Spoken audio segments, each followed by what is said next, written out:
Hello, welcome to today's first ever Vasculitis Women's Conference. I'm Joyce Coleman, and I'm the Executive Director of the Vasculitis Foundation. Thank you for joining us today. It is wonderful to have so many participants ready to connect and learn from our incredible speakers and from each other. Our goal for today is to develop a greater understanding of how vasculitis impacts women in all aspects of life and to build upon the collective strength of our community through education and connection with other patients living with vasculitis. This conference was recorded live on June 12, 2021. We have edited the 5 sessions into individual webinars and encourage you to watch all of them as you have time. Each session is unique and all of the speakers share important knowledge and expertise.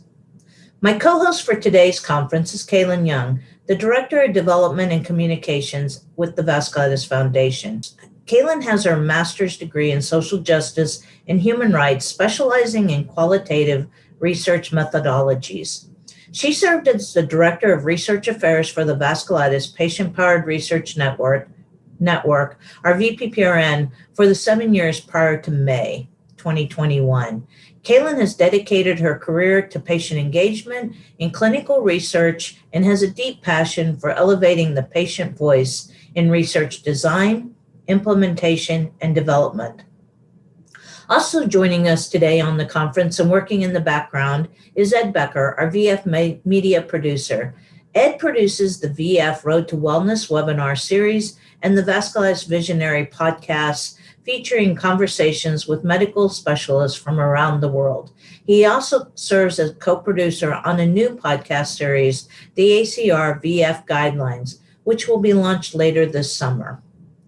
And we want to especially thank our sponsors, Amgen, Genentech, and GSK, for their support of our 2021 Patient Virtual Conference Series. Thank you. The title of today's session is Dream Team, Dynamics with Assertiveness Training to Create a Strong Care Team, and our speaker is Dr. Jen Gordon. Dr. Gordon holds a PhD in pathology and spent nearly 30 years in academia, most recently as an associate professor and NIH-funded biomedical researcher, studying neurological disorders and infectious diseases at Temple University School of Medicine in Philadelphia. She is currently Vice President of Preclinical Development at Excision Biotherapeutics, a biotech startup developing CRISPR-based gene editing therapeutics for curing viral diseases. Since she was diagnosed with EGPA 7 years ago, she has become an active volunteer for the Vasculitis Foundation. She currently serves as a patient partner in the Vasculitis Patient-Powered Research Network and the VCRC VPPRN EGPA registry.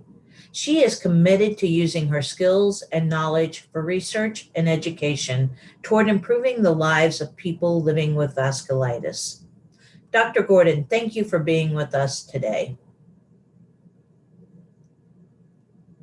What I want to talk to you today about is assertiveness in your dream team, your doctor's appointments, and how you go about your care. I'll just point out in terms of my disclosures that, as Joyce mentioned, I'm a patient partner with the VPPRN and the EGPA committee, and any of the compensation that I've received for these activities has been donated to the VF. So why am I talking to you today? So I'm not a clinician, and I'm not a therapist or a psychologist, but I know doctors. I know lots of doctors. As Joyce said, I spent nearly 30 years in academia at medical schools where I did research. And I work directly with doctors as colleagues. I train medical students and graduate students and residents. And then one day I got sick and I got this strange disease I'd never heard of, EGPA, a form of vasculitis. And I had to learn how to be a patient. So what I want to talk to you about today is some of my thoughts and ideas, and hopefully give you some things to think about as well, as we all learn to be better patients. So the first question I have for you to ask yourself is whether or not you think you are a good advocate for your health. Are you a good self-advocate? When you are advocating for your own health, I know many of us probably think we could do better at this. What about when you're advocating for someone else, for your kids or your loved ones? What would your loved ones say about your level of assertiveness? And are there any improvements that you want to make? And what might they be? And how can you do this? So I'd also like to mention that advocating for yourself is really, really hard, especially when you're sick. And I think most of us have been through that. So why is assertiveness particularly important for women and related to the talks that we're going to hear about today? And the first thing is, what many of us know, intrinsic factors about women. Women tend to be people pleasers and want to agree and tend to avoid confrontation. And this can affect our ability to be assertive. And then there are also societal factors. Women have a greater imbalance of power in healthcare settings, tend to be male-dominated profession. We know there's much literature, and our clinical colleagues know this very well, that symptoms of pain and fatigue and often the rare types of symptoms that are experienced by those of us looking for a diagnosis can often be dismissed in women. And as many of us know, assertiveness in men is considered acceptable, but assertiveness in women is often labeled as being aggressive. So that's a framework I think that's important to keep in mind. So the first step in your care is getting a diagnosis. And I know many of us have been through this scenario as well, thinking that the journey to the diagnosis is the hard part. And since we're all on the call today with vasculitis, I will assume that we've all gotten diagnosis, or a vague diagnosis of vasculitis, or a specific diagnosis of a type of vasculitis. But actually, there's a lot more to it. And the journey really starts, again, once you've been diagnosed. I'm not going to talk about my diagnosis. I did a webinar a number of years ago for the VF, and you can find it on the library, where I went through my journey. But just to highlight a few aspects, some of the parts of the diagnosis involve things that are measurable. If you talk about your organs, right? Asthma, you can do pulmonary function tests. Blood work, for example, for detecting eosinophilia or ANCA. Purpura, if you have any type of skin rash. But then there are lots of these other symptoms, like the fatigue and headaches and pain, that are very difficult to measure. So it's a challenge for us to be able to communicate these things with our doctors. But ultimately, once we have a diagnosis, then we set on the journey for the treatment. And many of us are familiar with the scenario. The typical treatment that you have for vasculitis will start with high-dose corticosteroids, possibly rituximab or Cytoxan in very severe cases. And then the docs start adding other drugs. And then hopefully they're able to taper down on the prednisone. So there are specific actions and then very specific goals for each of these actions. So the initial corticosteroid is to control the inflammation and minimize the damage. And then a stepwise approach to minimize all the toxicity from the medication. So why am I telling you about this? Because it's important to understand what the purpose of each part of each medication, each part of the treatment plan is. So this is my first 5 years of my treatment plan that I mapped out and kept track of every day and turned it into this graph, because I'm a researcher, so I like to look at data. And in the red, you can see my prednisone dose. And in the black, you can see my flares. So I had a very difficult course in the first number of years. Not typical for most patients, but many of us have been through the ups and downs, literally, of vasculitis, and many different treatments. So now I'm actually doing pretty well, and have not had a major flare in the last several years. But you can see that this sort of process can be very complex. And as it's very complex, it's going to involve a lot of different clinicians on the team. And then another thing that, of course, they don't really tell you is that it could really take a while for you to figure it all out. So while I might have had a very high expectations that once I had a diagnosis, now we're just going to get everything in line, sometimes reality is a little bit different from that. So the first step is to have a goal. You need to have a goal. What is the goal of your treatment? And I know my treatment goal is to get into remission. And this is probably a treatment goal for many of us. What exactly is remission? Well, remission, if you ask our clinicians, they would say it would be no evidence of disease activity. And this could mean that you're still on some medications, what we call pharmacological remission or chemical remission, or it could be a drug-free remission. And there's a lot of discussion by clinicians about, like, does remission really mean off of prednisone altogether or low levels of prednisone, et cetera? But step one, have a treatment goal. So I would ask all of you, do you know what is your treatment goal? Do you have a very specific goal? You should have one, and your clinician likely has one. So if you don't know what it is, it's a discussion you should have with your care team.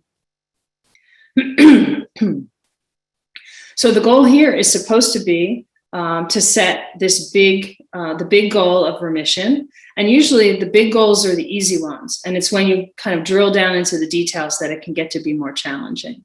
But in a broad strokes, vasculitis is walking that tightrope between minimizing the damage from the vasculitis versus minimizing the damage from all the drugs that they give you to try to control the immune system. So you have to find that right balance. So now, what do you do once you have the plan, right? You have a goal, now you have to set the plan. So what's the purpose of the treatment plan? The treatment plan is to meet the goal. So questions for you are, what is your treatment plan? Do you know what your treatment plan is? Do you know the role of every drug and what it's supposed to do? And how is that drug supposed to help you reach the goal? How will you know when you get to the goal? Will this be blood tests? We heard one question in the prior talk. What if my blood tests are always negative? Well, that's actually the case for me. My blood work is always normal, and it doesn't tell me whether I'm having a flare. Can you use imaging or other types of tests? What about quality of life measures? How well do you feel? And how are you going to measure that you're reaching your goal? There may be the ways that the clinicians want to measure how you reach your goal, and then other ways that you personally would like to use as the measurement for reaching your goal. So you really need to take some time and sit down and think about these things so that when you go and meet with your doctors, you can have the discussion with them. So I'm not going to talk about the basics, right? We all know you have a doctor's appointment, you've got 15 minutes, you've got to get everything done. There are all kinds of strategies. You can bring your lists and you can make sure you get your refills, et cetera. But what I really wanted to talk about today was more, these are actually more tactics. I wanted to talk more about the strategies, the bigger strategies, the things that are happening outside of the appointment and how you think about your approach to your care. So is this you? I know this is probably many of us. You go into the appointment, you sit down, the doctor says, how you doing? And you say, I'm okay. You say, I'm okay. Does that mean you're really okay? Or do you say, I'm okay, but you're not really okay? Or do you actually tell them, I'm not okay? So practice how you're going to have this discussion with your doctor when you get into the office. In the beginning, it might be that chit chat, how you doing, what's new, how's the weather, et cetera. But then after that minute or two, you have to settle down and get started because you only have the 15 minutes. Are you prepared to tell the doctor exactly how you're doing? Because otherwise, they might be looking at your labs, like in my case, all the labs are normal, but that doesn't tell them how I'm really doing. And are you being honest with yourself about how you're doing? Another tip I'll just mention is try not to talk while the doctor is typing or looking at their chart. This is a really, I thought, an interesting picture. This is a girl who drew this picture in the doctor's office, and you could see her mom and her brother and sister, and they're all kind of hanging out. And then way over here on the side is the doctor typing away, looking in the other direction at the computer. Another question, do you do this? This is the Columbo, right? You're in the doctor's appointment, your 15 minutes is now gone, you're reaching for the door handle, you're about to leave, and then you say, oh, just one more thing. Do you think it's important that blah, blah, blah happened to me, right? If you're coughing up blood, obviously that's front and center. First thing, how are you doing? Well, I have to tell you, I've been having blood in my sputum. Okay, that's going to change the whole conversation. So don't do this to your doctor, right? They think they're wrapping up and you're just getting started. Another thing, how you prepare for the appointment is going to tell your doctor a lot about the information that you're providing. So if you're clear and you're providing everything that the doctor needs to know and thinks that is important, they're not going to interrupt you. They're going to listen to you. They're going to let you get through your story. Typically, doctors might interrupt after only 12 seconds. So you can actually gauge how well you're doing at communicating by how well the doctor is listening to you. So how do you know if they're listening to you? Well, one way you can check is you can look in your electronic medical record and see whether or not there are any notes. So there's a movement called Open Notes, and you can Google Open Notes. And they've been opening up a lot of the doctor's notes. Doctors all write what they call progress notes to document your visit. And they write these for each other, but most importantly, they can't submit their bills to insurance without writing them. So there's definitely a progress note written for every encounter, as they call them. And you can look for this. Usually it's under notes. It's not the visit summary. It's another section. But you can find more information about that. And you can go back and read and see, what did your doctor write down? Are they capturing the most important things that you said? Is the information correct? And that's how you'll know that they're really listening to you and writing down everything that you said. So I should say that if you feel like your doctor is not listening to you, you're probably right. And you should find another doctor, because it's going to be very difficult to get things done if the two of you are not communicating well. Okay, so I said the goal here is remission. So how do we get there? I've got my dream team, my clinicians and me. I'm the one doing all the work, right? I'm the one in there taking all the punches, taking all the hits. I've got to get up and do it again. I've got my rheumatologist. That's my head coach, as I call him. And then the other members of the team. And sometimes, these can go on and on and on. So you need to know, who is your head coach? Who's the one who's making those decisions? And then what is my role in the plan? I have to commit to the plan and the goal, and then I have to get in and execute the plan. So you can ask yourself, how are you doing on these things? Maybe you're committed to the goal and the plan. How well are you at executing the plan? Do you take notes? Do you report back? Do you make suggestions? Where can you improve in what you're doing? And I would just remind you that if you have a great care team and if you're working together on that goal, then you can do this kind of complicated change in your medication. This is one step at a time. This is a dose of prednisone every day over years and years, and changes in medication one at a time with great communication. And this would be the goal, right? That you're working together with your team to do this kind of thing. So I know I'm probably going to have more flares, but that's okay. I've got my team, and I know that they're going to be behind me. And I just remind everybody that patients know more than they think they do, and you are the expert. You are the expert of you, and nobody can tell you otherwise. And there are publications to back it up. The clinicians have studied this. some of our favorite clinicians here, they know that patients know they're having a flare before the doctor can see it in their blood work. Patients know when they come into the appointment that they're having a flare or that something is going on. So here's another one. Do you do this? You're in the doctor's office. The doctor wants you to do something and you say, yeah, and you have no intention of doing it. They want you to see a specialist, but you're not planning to schedule that. They want you to fill a prescription and you don't want to take that medication. They want you to go for a test, but you know you're not going to schedule that. And hopefully this is not happening. They want you to change your dose of prednisone, but you don't want to do it, right? Why do you agree in the office to do things that you're not committed to? Especially something like this, which can be very critical to your care. Your doctor thinks you're on a medication or getting a test that they think you need, but you're not going to do it. So this should be stuff that you discuss immediately in the office.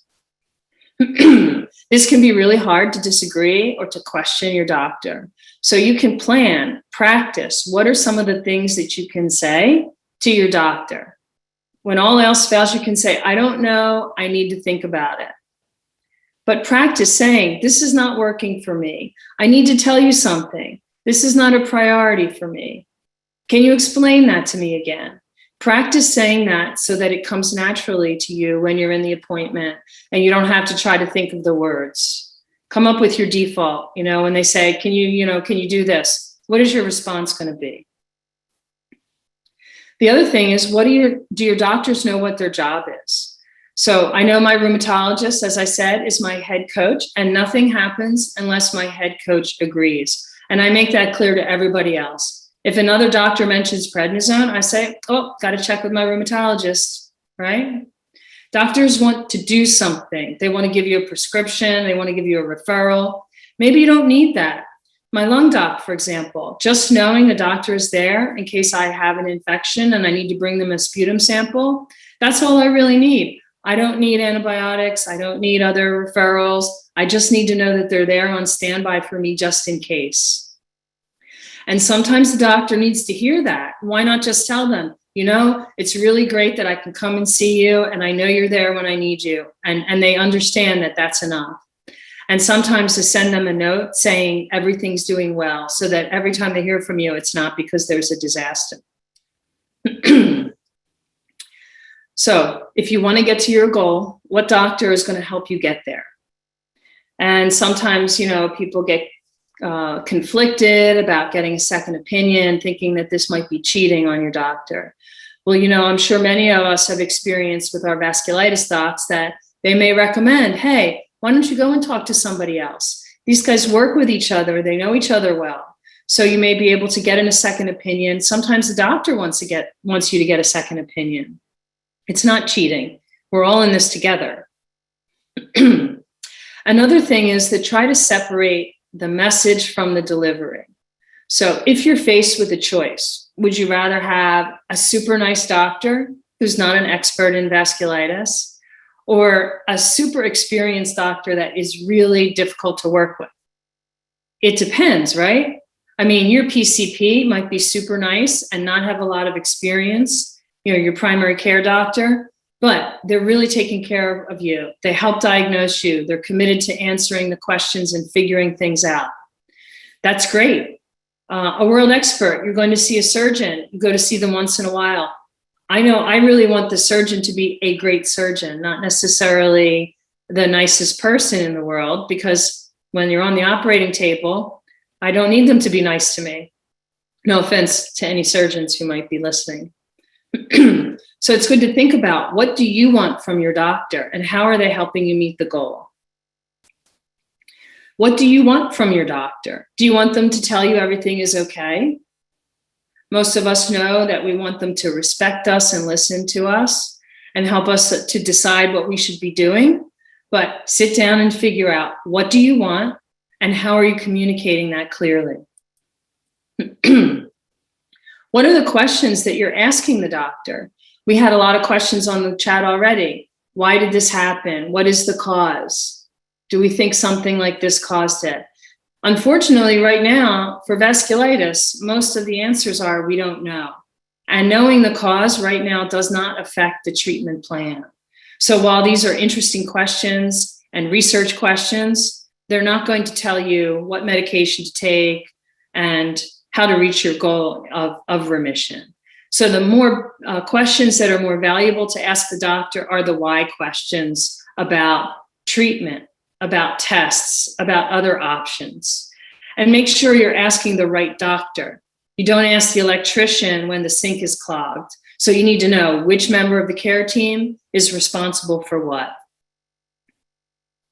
Another thing you can do is sit down and try to predict before you're talking to the doctor. What do you think they're going to say? Do you think that they're going to agree you're having a flare? Do you think they're going to change your medication? And then sit back after the appointment and ask yourself if you guessed correctly. So then in terms of goal setting, I think this is really critical. What is the goal that you have for your treatment? Like I mentioned at the beginning, what is your plan? And what is the thing that you could do right now that would make the biggest impact? What is stopping you? What is stopping you from getting to that goal? Are you stuck? Do you have the resources you need? Do you have the team that you need? Most people that are successful are very clear on exactly what they want.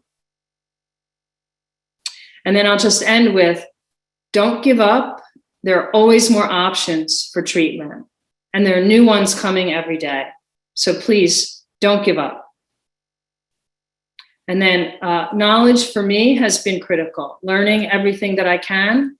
And I thank the Vasculitis Foundation for everything that they're doing to help educate patients and clinicians around the world.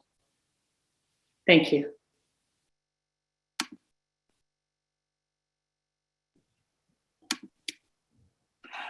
So Jen, thank you so much for that presentation and all those great ideas and suggestions. I always feel like I learned something when I listen to one of your presentations. So thank you. So Kaylin, I'm going to turn it over to you to feed some questions to Jen.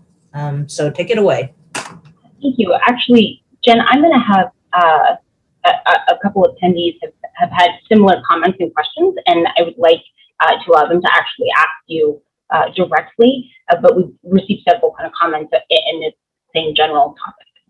Let's do this. Sarah, you should be able to unmute yourself now. Okay, thanks. You can hear me? Yes, we sure can. Thank you. Thanks. Thanks, Jen, for sharing that. I actually watched your videos as soon as I was diagnosed. So it's nice to see your face here. I thought, oh, I know her. I mean, I don't, but anyway, it was inspirational when I got my EGPA diagnosis. So it's only been since February 4th that I was diagnosed.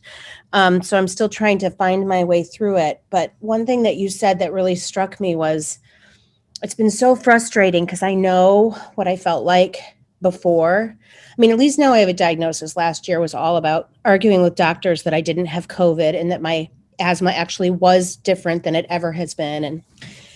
And but you know, now they'll do blood tests or my pulmonary function test, you know, with my Nucala that I'm on, and my pulmonary function test looks great. But I still, you know, if I'm in a meeting for an hour, I'm short of breath by the time I'm done with that meeting. I'm so tired. I can't talk. I'm short of breath. And, you know, from a pulmonology perspective, I look wonderful. And I feel like I hear that, you know, the ENT I just saw, it's like, your sinuses look okay. I'm like, I sound like I have a perpetual cold.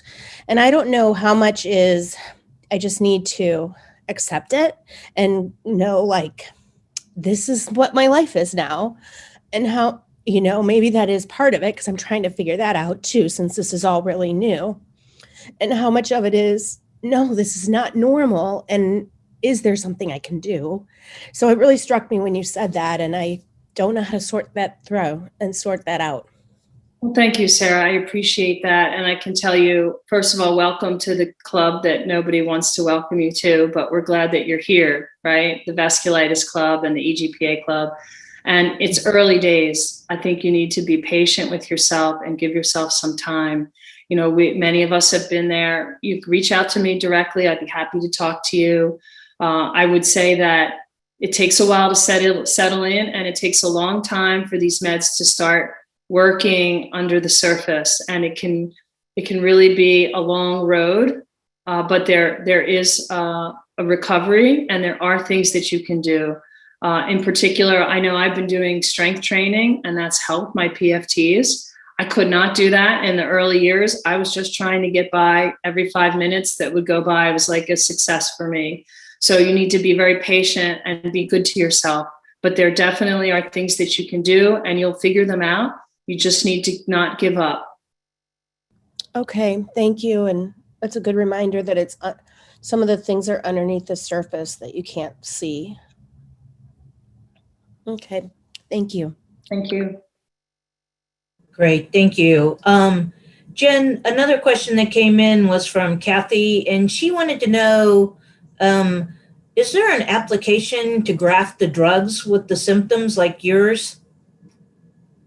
Did you create that out of your research background, or? I just did it in an Excel spreadsheet and created a graph, because I do that all the time. I know there are a lot of symptom tracker apps out there. I think it's a topic that might be useful to do a webinar on. I'm no expert in that, but I know there are others that do it. But symptom tracking, I think, we could do a whole day of symptom tracking in different domains. So I saw Kaylin's comment about other ideas, and that was an idea I have that I think that would be interesting. I think a lot of people would get value out of that. Yeah, I agree. Another, Marjorie asked, she had a question. She has EGPA and had spontaneous splenic bleed 4 years ago. And then she had a pain on her left side. It was mild. Tests didn't show anything. What do you do when tests don't show anything, but you still feel terrible? You know, she said, and she wrote, sometimes I'm just readying myself for the big flare and feel hopeless. Thanks, Jen. I was needing this talk. There is no spleen doctor. Yeah, well, usually when the tests are negative, I say that's good, because when the really bad things happen, they can find out what it is, right? So oftentimes when like there's something terrible, like your spleen is ruptured, right? They're going to figure that out. So at least this is not life-threatening, like in the short term, right?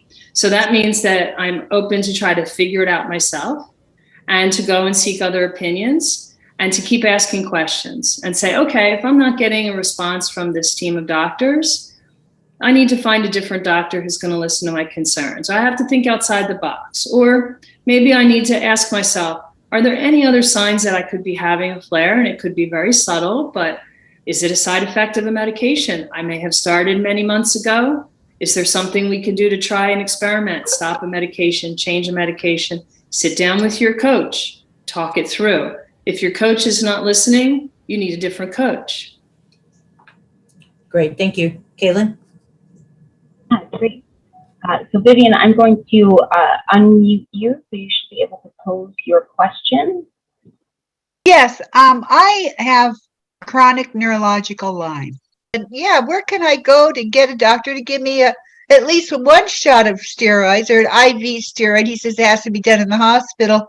I think maybe just go to ER and show the report to the ER doctor and let him try an IV steroid drip in ER for me. Well, I think you probably need to talk to a CNS vasculitis expert and find one of those, and also a Lyme disease expert, right? And you may have to go back and forth between them. Sometimes the diagnosis is not as clear, and you need to make sure that you've got a clinician who's going to advocate for you. So that gets back to having the right head coach. So you need to start with either a primary care physician that you trust, or see if you can find a vasculitis specialist or another CNS specialist that can help you. But don't give up. You need to go and try to find answers to your questions.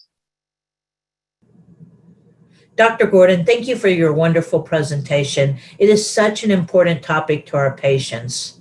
And we want to especially thank our sponsors, Amgen, Genentech, and GSK, for their support of our 2021 Patient Virtual Conference Series. Thank you again for joining us today.